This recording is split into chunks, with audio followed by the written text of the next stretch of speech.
Hey guys, welcome back. Thanks for waiting a week. I know things were delayed due to the move, but everything's unpacked, and as a treat today, we have special guests joining us. I want to thank Patrick and Ernesto from the 99 for playing with us. And for those that don't know, the 99 is an MTG-focused YouTube channel dedicated to brewing a better competitive commander. They have deck breakdowns, gameplay, and much more surrounding our favorite MTG format. I also want to thank the community as we just hit 900 subscribers, and I can't believe it feels just like yesterday that we hit 500, and a little before that, I was happy to see that we had 20 subs. So, for all those that are new, if you're interested in playing with us, hop on our Discord, as we have an ever-growing community and love to talk MTG or whatever else strikes our fantasy. And another benefit is that we often let people know when we play and would love to meet someone new. But now for that sweet, sweet intro. Alright, block there, kill that. Oh, that is trample. Guess I'm just dead on board. First up, we have Patrick from the 99, and he has brought his Rograkh, Tevesh, Turbo Naus, Rakdos Storm combo list. I know that was a mouthful, but this is a sweet list he brewed, and I will link the in-depth primer video he made on the subject. But the down and dirty is that this is a Turbo Add Naus list that looks to assemble an Underworld Breach combo with the added help from Rograkh. Next up, we have Ernesto, who is playing Najeela. This is a 5-color thrasios consultation list that backdoors into an infinite creature/combats combo with Najeela, who, even if just left alone, can amass a horde of warriors to take their opponents out. In the third slot, we have MTG Loots piloting Tymna Tana. This deck is otherwise known as Blood Pod, and is what's known as a meta-crushing deck. It's a stax deck that is highly customizable to what you want to hate on. Its goal is to grind the game down and gain advantage, since you know what stax pieces are coming. Tuned to a specific meta, it can often hold the entire table down, but only if tuned properly. And bringing up the rear, we have Jimmy, with his latest version of Enchantress. This time he's decided to ditch Edhrec and test out Sythis, Harvest's Hand. This Selesnya Enchantress deck is an Enchantments Matter deck that utilizes Sythis' innate card draw to outvalue his opponents. But without further ado, let's get on to the gameplay. On a side note, Patrick did have to mulligan down to 5. But Patrick did want to start strong and prove that 5 cards was enough, as he cast Rograkh, even before drawing. Impressive. It's almost sending a message. Yeah. He plays and then cracks a Wooded Foothills to find a Badlands. Ernesto has a quick turn 1, just playing out a Bloodstained Mire. Lutz also has a Bloodstained Mire, which he cracks for a Taiga, but shortcuts to cast a Llanowar Elves before searching out his land. Jimmy also starts strong as he plays an Ancient Tomb, and then follows it up with a Chrome Mox, but has trouble to decide what he wants to imprint. Here we go. I really wanted to try this card, but He exiles an Esper Sentinel, and uses the white along with his Ancient Tomb to cast a Luminarch's Ascension. Patrick plays a Black Cleave Cliffs and then accelerates with a Rite of Flame. Not done with a short-term acceleration, he casts a Jeska's Will. He exiles the top 3 and finds 2 lands and a Desperate Ritual. He gains 7 red and casts the Ritual. He gains even more red and then casts a Talisman of Indulgent. He uses his Talisman for a black to cast his other commander, Tevesh, and upticks him to cash in his own Rograkh for more cards to refill his hand. He then plays a Mox Amber and decides the little kobold has been gone long enough, as he uses the rest of his floating mana to recast him. And at his end step, Ernesto cracks his fetch to find a Taiga, while Jimmy gets a counter on his Ascension. Ernesto starts off by cracking an Arid Mesa to find a Badlands.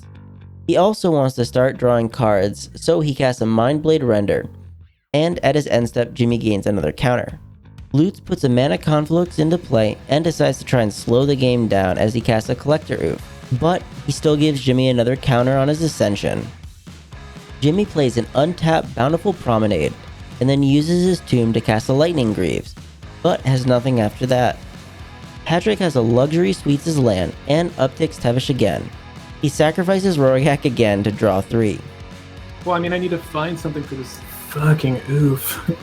Unfortunately, it doesn't look like Lady Luck is with them, as he casts a Soul Ring and then has to pass, with Jimmy gaining his 4th counter that he needs for the Ascension. Ernesto plays a Bayou and then casts his commander Najeela before heading to combat. He swings the Mind Blade at Jimmy, and the created token goes at Tevesh. No one blocks, and Ernesto is able to pay a life to draw off the render, but doesn't have a follow-up and hands it to Lutz, who at his end step casts an Enlightened Tutor to find a Survival of the Fittest. Lutz draws the Survival and then plays a Luxury Suite as land. He moves to combat and swings his Oof at Tevesh to drop him to 3 loyalty. And on his second main, he casts a cool new card from Strixhaven, Venerable War Singer.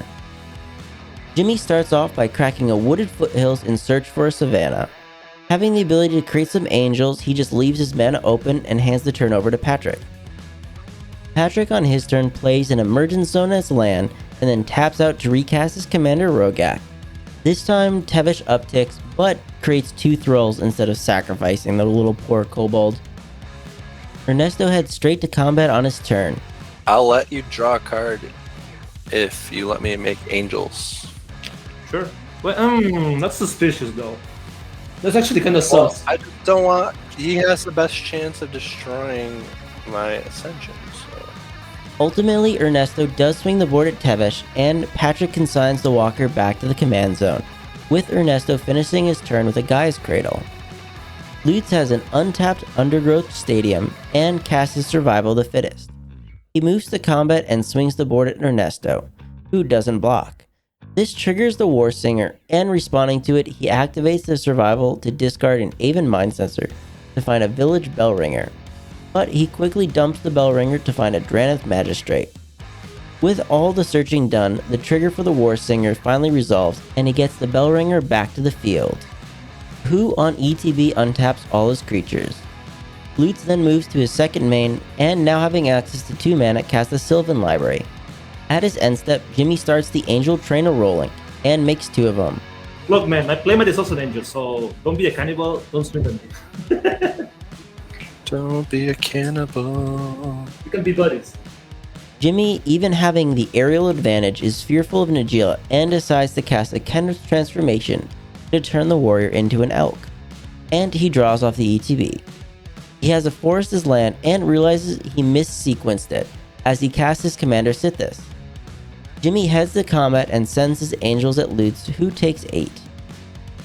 Patrick has a Bloodstained Mire as land and cracks it to find a snow-covered swamp, but sadly doesn't have anything else to do. But at his end step, Ernesto casts an Add Naus. Unfortunately, no one has a direct answer to the Naus, and instead, Patrick casts a Final Fortune to hopefully find an answer on his extra turn, as he knows the Add Naus will win Ernesto the game. The Add Naus resolves, and Ernesto draws a bunch of cards, but stops at 10 life. Patrick on his extra turn plays a mountain, and then casts a Pyretic Ritual to recast Tevesh. He sacrifices the Rograkh to draw 3, but doesn't have any way of surviving, and loses at his end step. Ernesto plays out a Misty as land and cracks it for an Underground Sea. He taps his Cradle for 6 green and uses it for an Utopia Sprawl. He decides to use the floating mana on an overloaded Cyclonic Rift to bounce everything, including the transformation, and then finally neoforms his Mind Blade render for derevi to win with infinite combats and creatures. Game review. Thanks Patrick and Ernesto for joining us. This was a fun game and we'll hopefully be able to play more. As for the viewers, you're in for a treat as we are able to record a few great games along with this one.